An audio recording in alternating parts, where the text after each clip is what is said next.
Welcome to the Waiting Warriors podcast. As loved ones of first responders and military personnel, we often face life situations and challenges that many others don't experience. And while each of us and our experiences are unique, together we can learn from one another and become stronger in this journey of life. Now let's step out of mediocrity. It's time to thrive.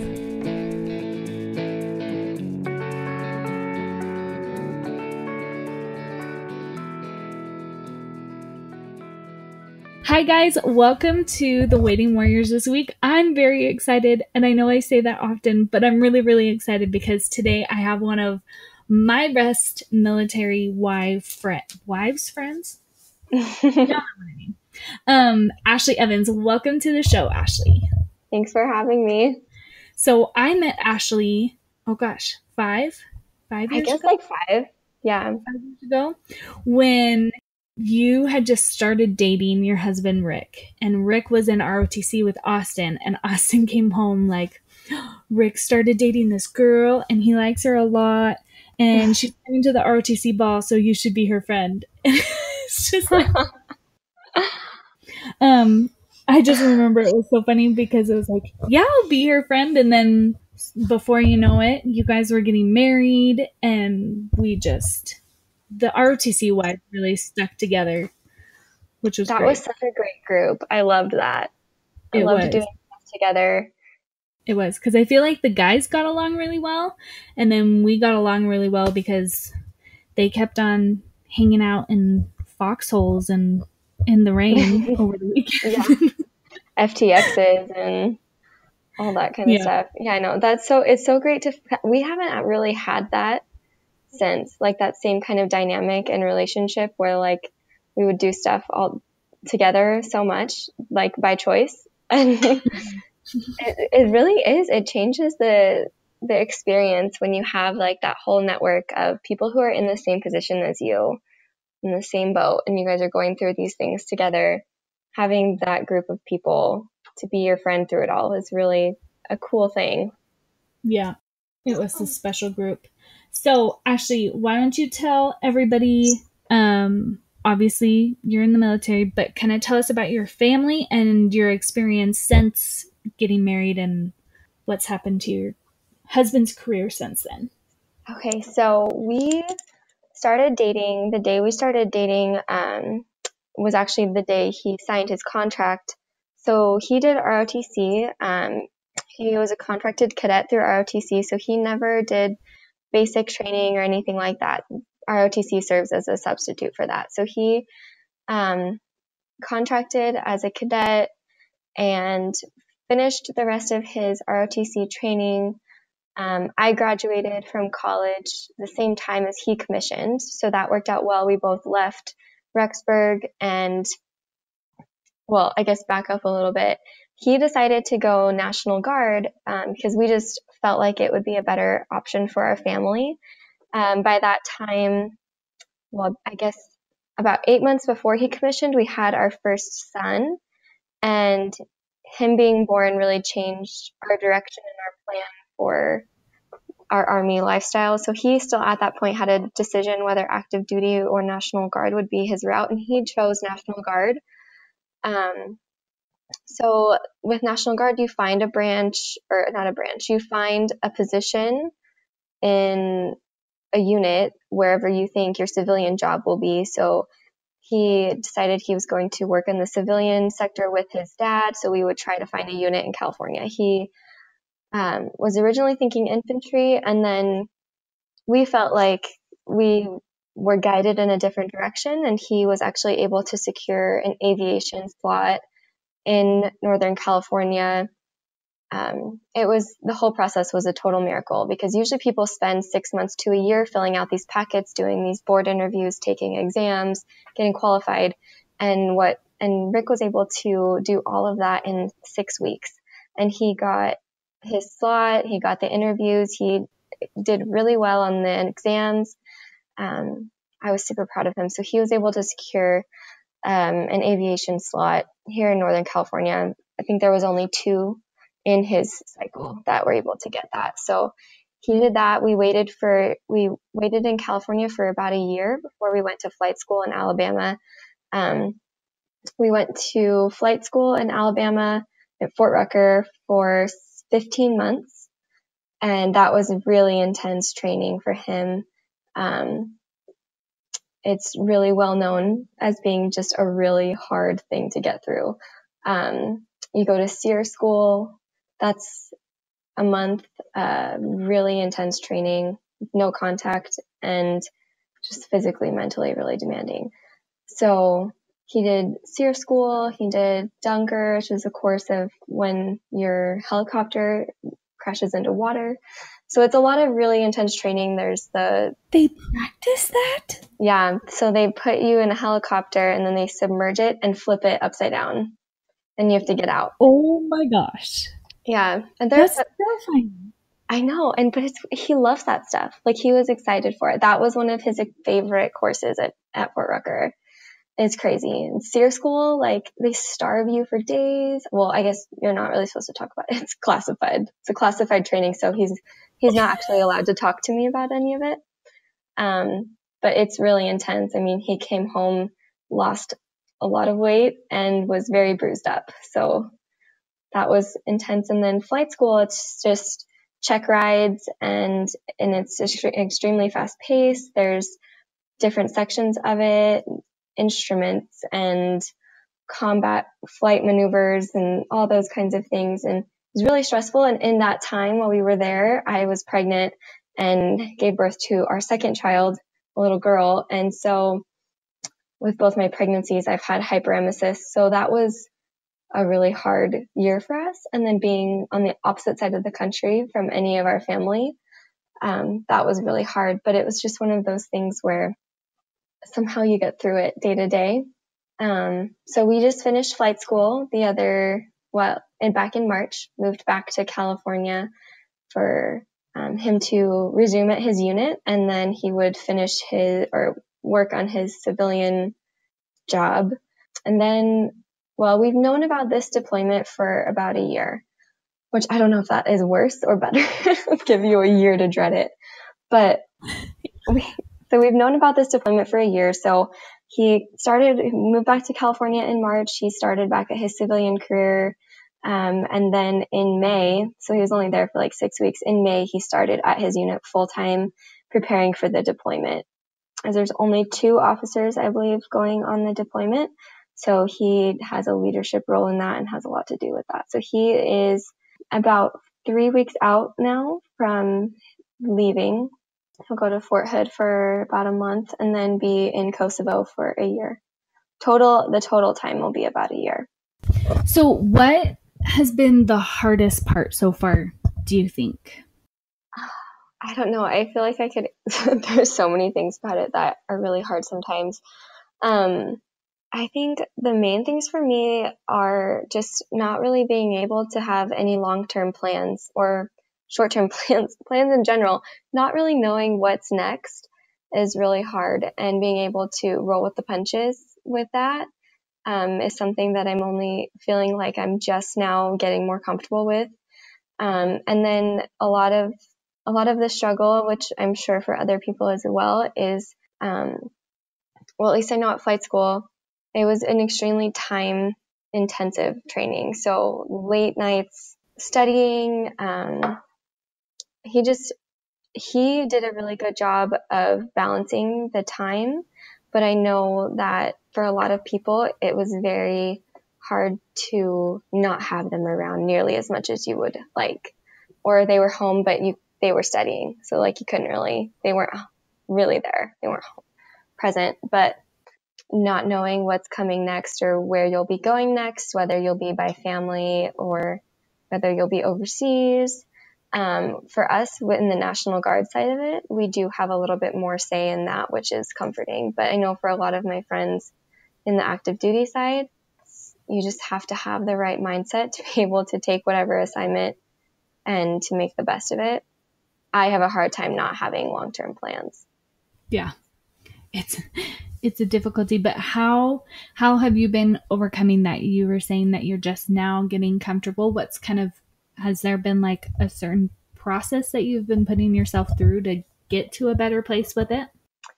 I think I'm just realizing that the past few years, as we've gone through like so many different changes and moves, and we're moving right now. We're in the process of moving right now. It'll be our sixth move in the last 4 years, in 3 different states and different regions of the country. So we've done a lot of that, and I feel like I am getting better at just finding the good in it, not thinking. I think the hardest part with not having plans is things are not going the way you want them to go. You're not getting the assignment that you want to get. The timeline for your move is not the way that you want it to be. It's not what's most convenient. So I'm getting better at realizing that all of these things are out of my control. And so me stressing about it, or me getting worked up about it, or not being happy about it really doesn't serve me any purpose, because it's not in my control. It's not something that I can change. So being upset about it doesn't help anybody. It just makes it all harder. It makes it more stressful for Rick. It makes it harder on the kids, and it's not enjoyable for anyone. So I'm just trying to be better about accepting those changes as they come and making the most of each situation so that we can enjoy it. Like, a move doesn't have to be miserable and stressful. Like, you can make it a better situation by just finding the good in it and being happy that you are together, like that you're physically together at that time. For me now, thinking about him being gone for a year, I can make almost any situation better by just thinking about, well, at least we're together right now, because it's not always going to be that way. So just finding the good in it and realizing that being negative or angry or frustrated just isn't going to make anything better, because a lot of these things that are happening as military wives are out of our control. A lot of the decisions made, the way that paperwork goes through, all of that stuff is not in our control. So we shouldn't let it get to us. And I like what you said, that it doesn't serve you. Like, right now we are waiting for our orders. We've known our report date. Our report date is in just over a month, and we still don't have orders. So we can't even schedule the move. And I know. And that's totally typical. Which is so funny, but like, I just like what you said, like, me worrying about it and stressing out about it doesn't do me any good. So kind of like, that's just making me think. I like that point a lot. Like, why spend our time and emotions that aren't going to do us any service? Right. I like that a lot. And you have so little, like, I just realized how little time we have together when you are doing training or work, or when you essentially have 2 jobs. When you're National Guard, you have your civilian job and your National Guard job, and you're having a deployment coming up. Your time together is so minimal. And so I want all the time we have left together to be pleasant and happy and rewarding and fulfilling, and to create good memories while we're still together.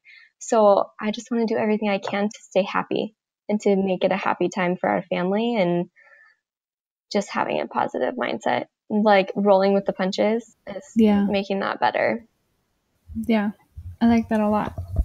So how have you been preparing for Rick's deployment? Like, because you've known about it for a year, has that helped you think of anything that you needed to do to kind of get ready, whether that's for you or like doing anything for your son to help him? So the church that we belong to has this really great program that they've come out with recently for supporting military families. I think it's called Being a Self-Reliant and Resilient Family. And it has a great booklet with lots of like military specific scenarios, and like how we can become more resilient, more self-reliant people to endure the hard times and the separations, and then how to come back together as a stronger family after. So we've just been we do a family night every Monday night. And so we've been going through that booklet as a family, and our son is 3.5. So we try to get him to like glean as much as he can off of it, but we do realize that it is more for Rick and I at this point. So we've been reading through that, and that's been really helpful, and talks a lot about like coping mechanisms and character traits that we can develop that will help our family. So that is like a literal thing we've been doing to prepare. And then just like as I have concerns, or as I have things that come up in my mind, or things that worry me, or I've just been trying to be more open and talking to him about them as they come up. So the past several months, and then as things have gotten closer, we talk about our worries and concerns and then try to develop solutions that we will put into practice during the deployment, like like building that communication so that we can work through those problems and try to even be a bit proactive about them. So we talk about, for me, I talk about what worries me about him being gone, and then we'll try to think of some ideas of things that we can do to stay closer to each other, and for him to stay close to the kids. There are things that I can do while I'm here with the kids, like pictures and videos and crafts and sending him things, and that help him to feel still involved in a part of things. So for Maverick, since he's only 3.5, we've tried talking to him about how Daddy's going to go on a long work trip and things like that, but he's still just too young for it. So it's really, I think that makes it even sadder, because essentially he's just going to wake up one day and his dad will be gone for a year and he won't understand why.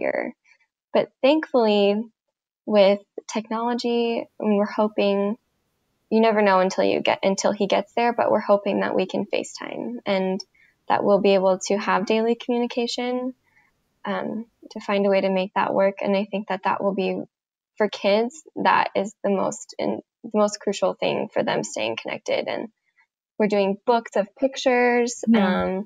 Each of the kids will have like a daddy book with pictures of him and them and our family, and mostly pictures of that child and Rick specifically. And they'll look through that and have that. There's other programs, like you can get books, and they can record them reading books, and that will play while the kids are reading that book. There's Build-A-Bear. You can record voice in a Build-A-Bear, and there are a lot of programs that have different incentives for military families, and especially deployment and with children. So we're looking into those kinds of things as well. That's awesome. I like that you guys are just, I like that you're having open communication, and instead of just saying, well, that won't be a problem, you've kind of created a plan to make sure it's not a problem. Because I think a lot of times, I know even Austin and I have done this, like we'll have concerns, but then we just say, well, we love each other and we're faithful and we're good people and all that kind of stuff, so it won't happen to us. But then sometimes, like, none of the bad things have ever happened, but communication has been strained. Like, we have felt that distance.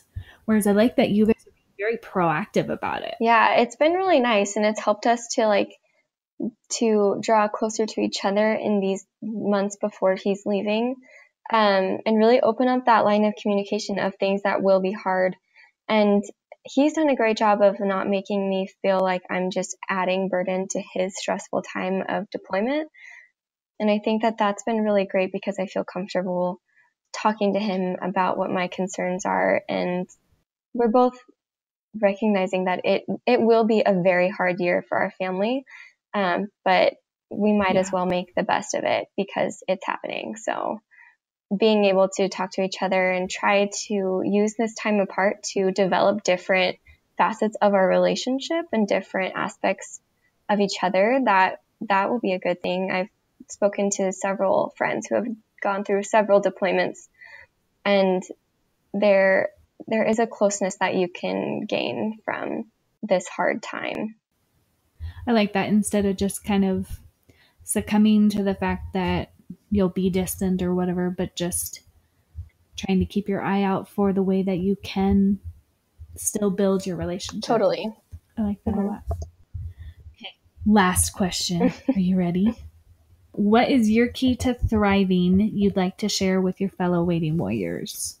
Well, I think one thing that happened with us at flight school that really changed a lot for me was Rick sat me down, and this was like mid-pregnancy, and my pregnancies just like rock my world. They're so hard. So I was really struggling, and then he was in a really hard part of flight school, and we had a 1-year-old. So it was just really hard.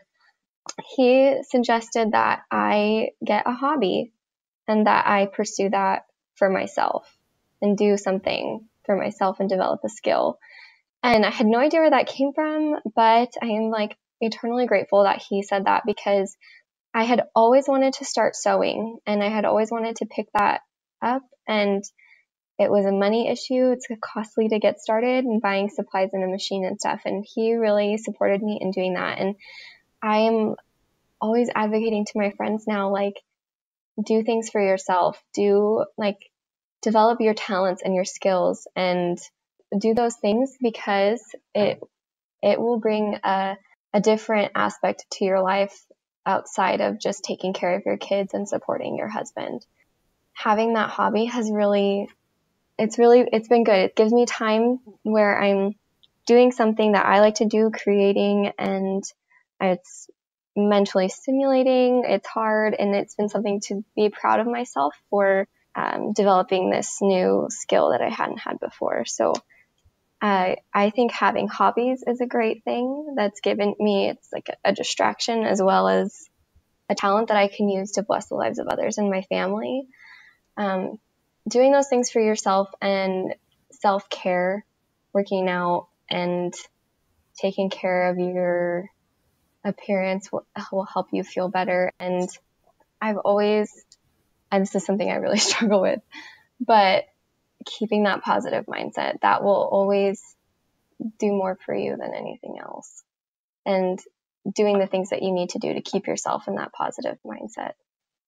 And just as another advocate of sewing, you look so good doing it. You showed the dress that you did. You showed a picture on Instagram, and it's so cute. Oh, thanks. Yeah, I really love it. And it's been fun. And it makes me feel good thinking like I have my own things that are individual to me, that are outside of my roles as wife and mother, which are my favorite roles. But having that personal hobby and something that you started with and that you've cultivated and gotten good at and that you can continue to progress in, that's really fun. And that will keep this, because like the deployment, it's good to stay busy, not too busy to where you're like running faster than you have strength, but having hobbies and a good support system and a network of friends, those are things that will keep you busy in a good way. They'll keep your cup full, and all of those things will help. I love it. Well, thank you so much, Ashley, for coming on the show. I know I have learned a lot. I've been well fed, and I know all the listeners will have been as well. Oh, thank you. I appreciate that. It was fun. It is fun. Well, for all you other listeners out there, I will talk to you next week. And again, Ashley, thanks so much.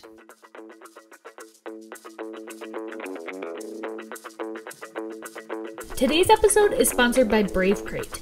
Brave Crate is the deployment countdown box inspiring military spouses to focus on self-care and personal development as they count down to homecoming. Deployment can be tough, but Brave Crate is the monthly reminder that you are tougher. Every box includes carefully curated treats, tools, and tips for braving deployment, along with personalized challenges, a countdown calendar, exclusive trainings, and access to an online community of motivated military spouses. Brave Crate is the perfect way to invest in yourself during deployment or to send as a gift to the military spouse you love.